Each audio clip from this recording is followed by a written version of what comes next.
तन को धोया मगर मन को धोया नहीं। बाद गंगा नहाने से क्या फायदा।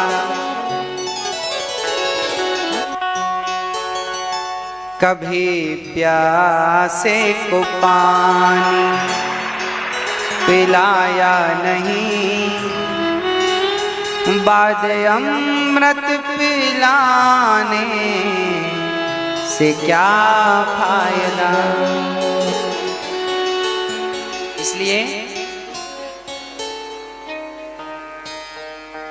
कभी प्यासे को पानी पिलाया नहीं, बाद अमृत पिलाने से क्या फायदा, है ना।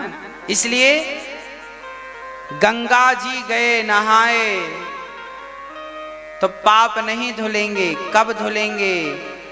गंगा नहाने से पाप धुल जाते, गंगा नहाने से बुद्धि निर्मल हो जाती, तो गंगा जी के किनारे रहने वाले मछुआरे पानी में, गंगा में यहाँ तक डूब के मछली पकड़ते हैं, उन्हें काटते हैं, उन्हें बेचते हैं, उनके भीतर दया का संचार क्यों नहीं हुआ? हाँ मेरी माँ, यदि गंगा नहाने से सब निर्मल हो जाता है तो मछुआरे के विचार निर्मल क्यों नहीं हुए? उसने हत्या करनी क्यों नहीं छोड़ी? इसका अर्थ यह है, इसका अर्थ ये नहीं है कि गंगा की कोई महिमा नहीं है, गंगा का अपना पुण्य है, पर गंगा स्नान बाद में करना। पहले मन की शुद्धि के लिए भागवत सत्संग का स्नान कर लो। जब सत्संग का स्नान करके गंगा स्नान करोगे तब उसका फल कई गुना मिलेगा। पहले मन को साफ करो, फिर तन की शुद्धि, बची शुद्धि तो गंगा जी कर देंगे। हाँ, तन को धोया मगर मन को धोया नहीं। बाद गंगा नहाने से क्या फायदा। इसलिए जरूरी है कि आप अपने मन को शुद्ध करें। अच्छा, मन कैसे शुद्ध होगा? अभी मैंने बताया ना कि जैसे हो वैसे ही बन के भगवान के पास जाना। जैसे, बिल्कुल सुधार करने की जरूरत नहीं है। आप नेचुरल, जैसे विधाता ने तुम्हें, गोरी हो तो गोरी बन के जाओ, काली हो तो काली बन के जाओ। अब ये काली और गोरी बन के जा रही है। एक बार पति पत्नी में झगड़ा हो गया। पति बोला मंच में तो बड़ी गोरी लग रही थी जब माला पहनाया था, और घर में आई तो बिल्कुल काली। तब पता चला वो मेकअप महारानी का चमत्कार था। झगड़ा हुआ, हम तो गोरी पसंद किए थे और ये काली निकली। तो आप जैसे हो वैसे ही रहो। भगवान उसे स्वीकार करते हैं जो अंदर से भी वैसा है और बाहर से भी। अब अंदर से कुछ और बाहर से। आज लोगों के भीतर कपट भरा है कि नहीं? कूट कूट के भरा है। और यही है ईश्वर को ना प्राप्त करने का कारण। अरे मन कब शुद्ध होगा? जब आप कपट से रहित हो जाएंगे, छल से रहित हो जाएंगे। छिद्र क्या है? मोहि कपट छल छिद्र न भावा।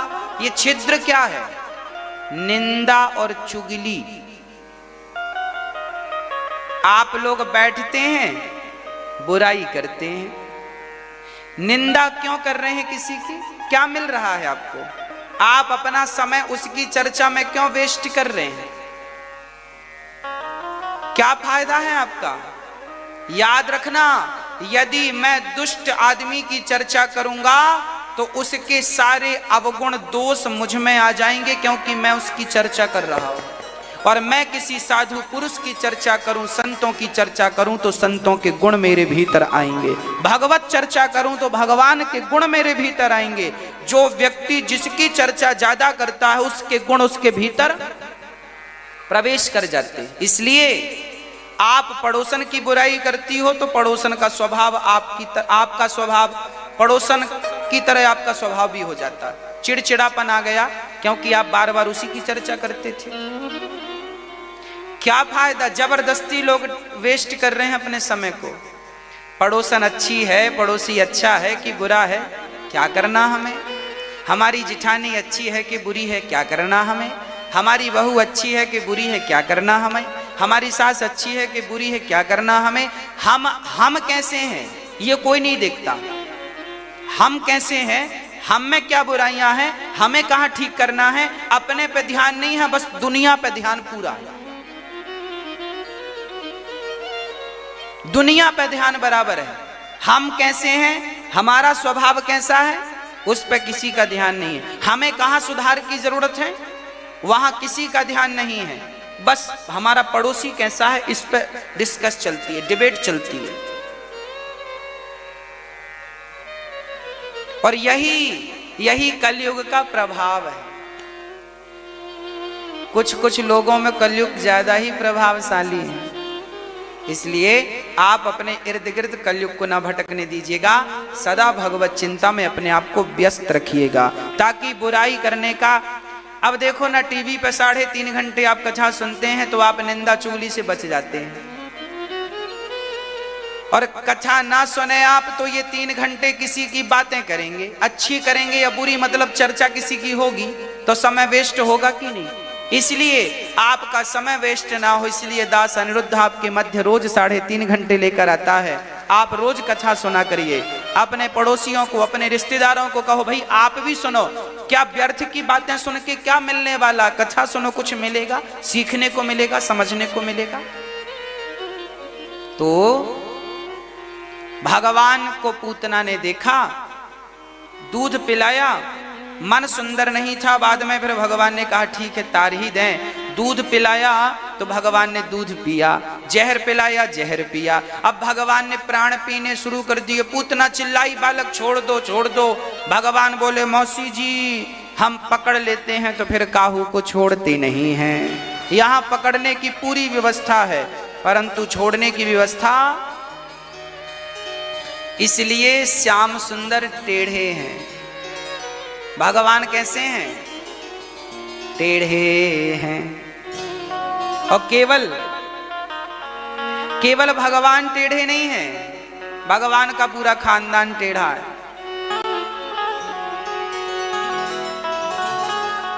तू टेढ़ा तेरी टेढ़ी रे नगरिया। हाँ पूरा सब टेढ़ा ठाकुर जी का। पांव टेढ़े,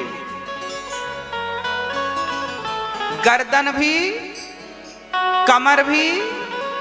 अच्छा सीधा क्यों नहीं है ठाकुर जी हमारे। भगवान कहते हैं मैं सीधा हो जाऊंगा तो सीधी चीज आपके भीतर जाएगी तो वापस आ जाएगी, पर टेढ़ी चीज अंदर एक बार चली जाए तो फिर वापस नहीं आती। इसलिए टेढ़ा है, 3 जगह से टेढ़ा है। इसलिए एक बार कन्हैया, एक तो कन्हैया जल्दी से अंदर जाते नहीं है और चले जाएं तो फिर कभी तू टेढ़ा तेरी टेढ़ी रे नजरिया। भगवान ने पूतना को पकड़ लिया, पूतना के प्राणों का पान किया और पूतना का उद्धार हो गया। न जाने कौन से गुण पर दयानिधि रीझ जाते हैं, यही सदग्रंथ कहते हैं, यही हरिभक्त गाते हैं। भगवान ने थोड़ा बड़े हुए तो शंकर जी दर्शन करने आए, बंसी देकर चले गए। रुद्रस्तु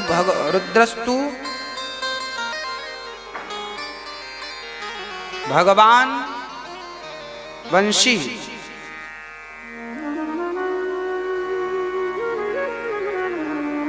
वंशस्तु भगवान रुद्र। भगवान शंकर ही बांसुरी बने।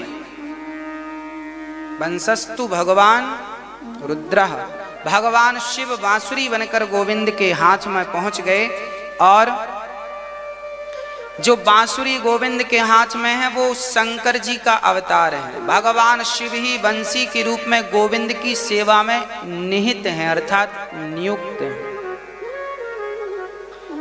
एक दिन भगवान करवट बदले तो भगवान को मारने शकटासुर आया। भगवान ने छकड़े पे लात जमाई, शकटासुर को मारा, तृणावर्त का उद्धार किया।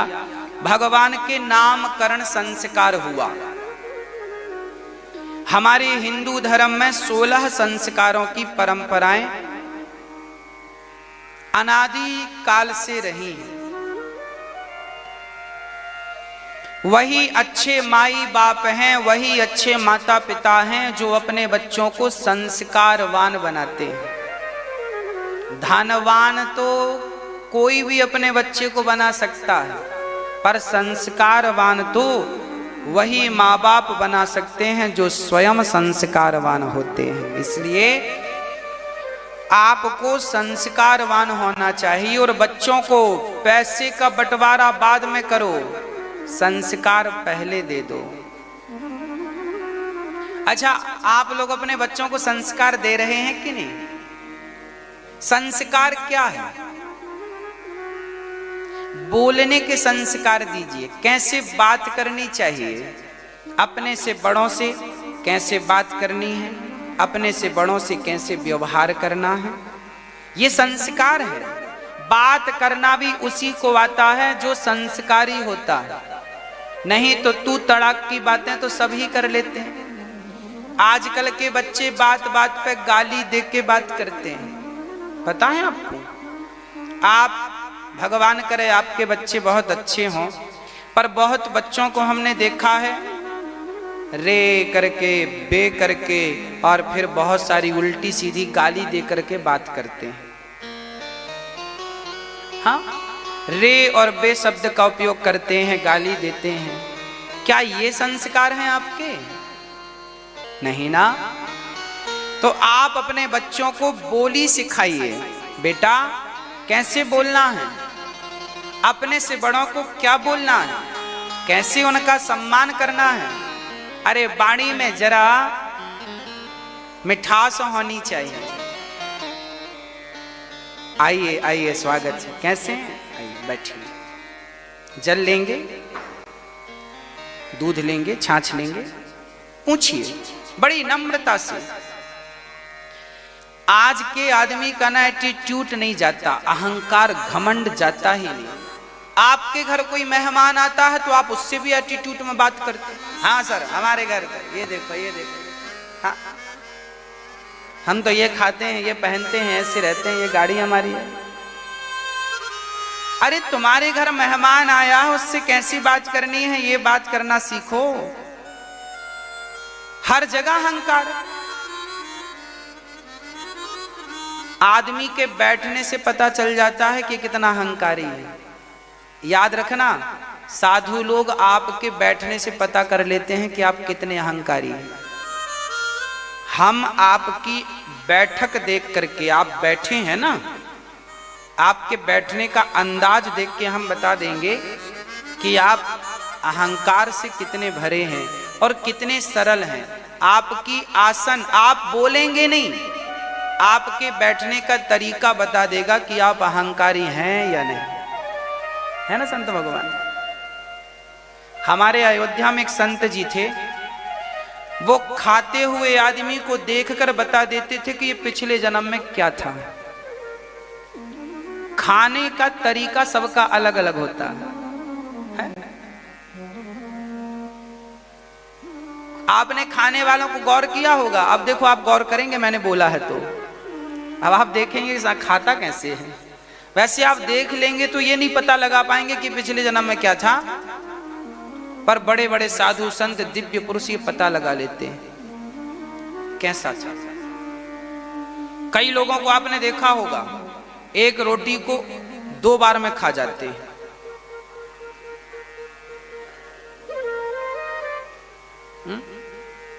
ये पिछले जन्म में कौन रहा होगा?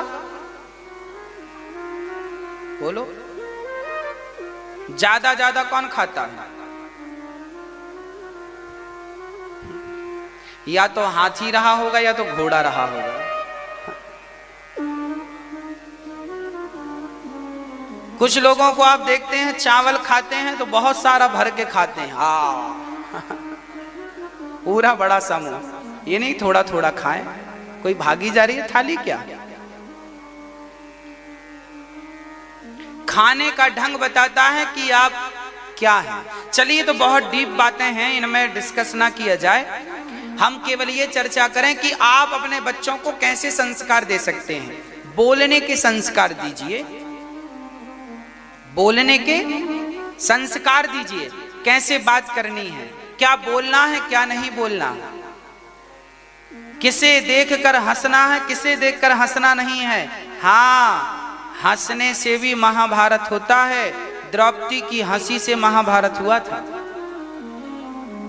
इसलिए किसी अंधे को देखकर हंस मत देना, लंगड़े को देखकर मत हंस देना, नहीं तो बड़ा नुकसान हो जाएगा। हंसिएगा मत। बच्चों को अच्छे संस्कार दीजिएगा कि बड़ों का सम्मान करें, बुजुर्गों का सम्मान करें, माँ बाप का सम्मान करें और प्राणी मात्र में भगवान का दर्शन करें। अरे जीव मात्र से प्यार करें। हम केवल इंसानों से नहीं, हम तो चींटियों से भी प्यार करने वाले लोग हैं। ये संस्कार आप ही तो देंगे ना अपनी संतान को, कौन देगा आपके अतिरिक्त। इसलिए बच्चों को बढ़िया पढ़ाइए लिखाइए, उच्च अधिकारी बनाइए, ऊंचे पद पर ले जाइए, स्वावलंबी बनाइए, आत्मनिर्भर बनाइए। आपके बच्चे को नौकरी मिल जाए तो अच्छी बात है, ना मिले तो रोए ना आपके बच्चे। खुद मेहनत करके दो पैसे कमाएं और सबका पेट भरें। ऐसी योग्यता, ऐसा टैलेंट बच्चों को दीजिएगा कि कल को नौकरी ना मिली तो क्या करोगे, रोओगे क्या, फिर क्या करोगे। उस विषम परिस्थिति में भी आपको भूखा नहीं रहना है। उस विषम परिस्थिति में भी आपको अपने घर का सारा खर्चा करना है, चलाना है। उस स्थिति में आपको कैसे डिसीजन लेने चाहिए, उस स्थिति में आपको कैसे संतुलित रहना चाहिए, उस स्थिति में आपको आत्महत्या नहीं कर। कई लोग आत्महत्या कर लेते हैं। आपके बच्चों को ये पहले ही बचपन में सिखाओ कि बेटा जीवन में कितनी भी उलझन आए, कितनी भी परेशानी आए, उसका डट के सामना करना सीखो, ना कि आत्महत्या करने का कोई निर्णय ले। उसका डट के सामना कीजिए। हर समस्या का समाधान आसपास होता है, पर हमारी नजर उस समाधान में नहीं जाती। इस दुनिया में ऐसी कोई समस्या नहीं है जिसका समाधान ना हो। मरे हुए आदमी को जिंदा करने की भी दवाई है, पर कोई वहां तक पहुंच नहीं पाया, जिसे संजीवनी बूटी कहते हैं। लक्ष्मण जी ने खाई थी, राजा बलि ने खाई थी तो जिंदा हो गए थे। इस दुनिया में ऐसी कोई समस्या नहीं है जिसका समाधान ना हो।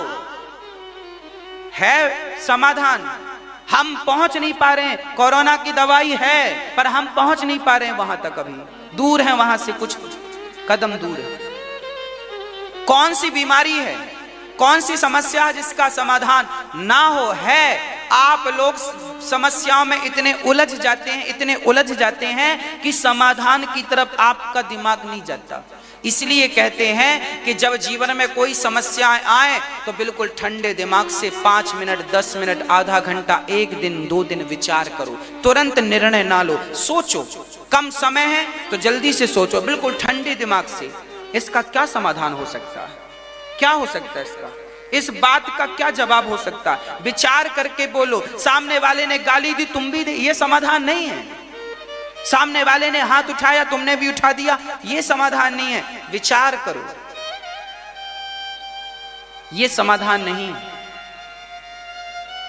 शांति से। मैंने एक बार दृष्टांत सुनाया था कि देखिए, हम लोग समस्याओं में उलझ जाते हैं। बड़े बड़े मनीषी बुद्धिजीवी लोग समस्या में उलझ जाते हैं, परंतु समाधान नहीं ढूंढ पाते। क्या समाधान है? हम लोग बातें करते हैं समाधान पर। आज बड़े बड़े चैनलों पर, न्यूज चैनलों पर डिबेट होती है समस्याओं पर, जबकि डिबेट होनी चाहिए कि इसका समाधान क्या। चलो आप अपनी तरफ से समाधान रखो, हम अपनी तरफ से इसका ये समाधान है। समस्याओं पर डिबेट करने वाले लाखों होंगे, अरे समस्याओं को भूल कर समाधान की तरफ बढ़ने वाले बनो। कब तक उलझे रहोगे समस्याओं पर? समाधान पर नजर होनी चाहिए। क्या समाधान है इस बात का? बच्चों को प्रखर बुद्धि वाला बनाइए, समाधान तुरंत हो, इसका ये समाधान है। एक आदमी, मैंने सुनाई थी बात, फिर दोहरा देता हूं। एक आदमी, बहुत पुरानी जमाने की बात है, एक आदमी गाड़ी से जा रहा था, 4 चक्के की गाड़ी, 4 व्हीलर बड़ी गाड़ी। उस जमाने में उस गाड़ी का नाम एम्बेस्टर था। क्या था? एम्बेस्टर ही बोलते थे पुरानी गाड़ी को। हाँ, एम्बेस्टर बोलते थे। वो गाड़ियां चलती थी, वो लंबी, सामने बड़ी लंबी गाड़ियां होती थी, व्हाइट कलर की, आपने देखी होंगी। आजकल नेता लोग उसी में चलते हैं, पुराने एम्बेस्टर गाड़ी। एक आदमी ने गाड़ी खरीदी एम्बेस्टर, वो चल पड़ा। उसका काम था, उससे जाना था बेंगलुरु, तो बेंगलुरु के लिए निकल पड़ा। चलते चलते उसकी गाड़ी एक पुल पड़ा, पुल, नदी के ऊपर पुल था,